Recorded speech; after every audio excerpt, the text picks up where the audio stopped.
Okay, we're on location in Costa Rica. We've got the A2260 Seawolf Orcalight. This is the first unit from Orcalight that we've had.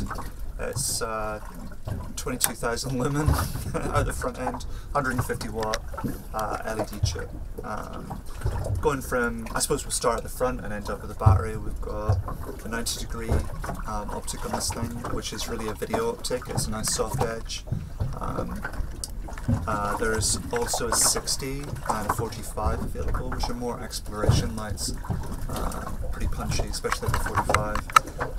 It's got these kind of funky holes in it, which basically the design is the whole front end of this thing is a heat sink, which means the tech boys at Orcalight have been able to drive the LEDs a bit harder because they're mostly used in water. The thing will run for 90 minutes, 22,000 lumens, and then it will run first, and then it will step down automatically to 50 watts for another hour. So it's something that the rec boys wanted, just to sort of something so they can use it as a primary light, and then when it runs out of batteries effectively, then it switches into a secondary light. Got 4 settings in the back here: off, 50, 100 and 150 watts, and then there's an isolation switch in the battery.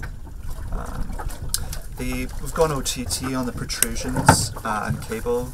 The cable on these lights always ends up being the handle, and it's a failure point, so we just, the overmolds are overmolds. They're basically silicon handles in this thing. You can pick this thing up with a cable, throw it about the boat, throw it over your shoulder, carry it up the jetty, you can break it, but yeah.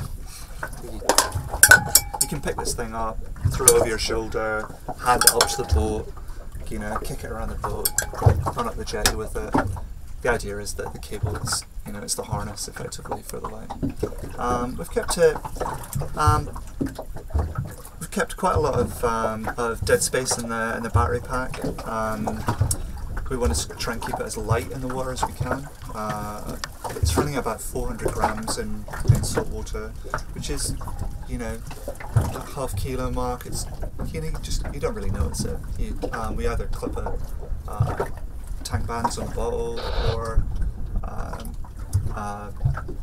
onto the top shoulder D and onto a waist D, and it carries really nicely. This is like the front end will accept any of we've got M5 on one side, a quarter UNC holes on the other, and it will accept any of the ultralight stuff, so the ultralight architecture will go straight on it.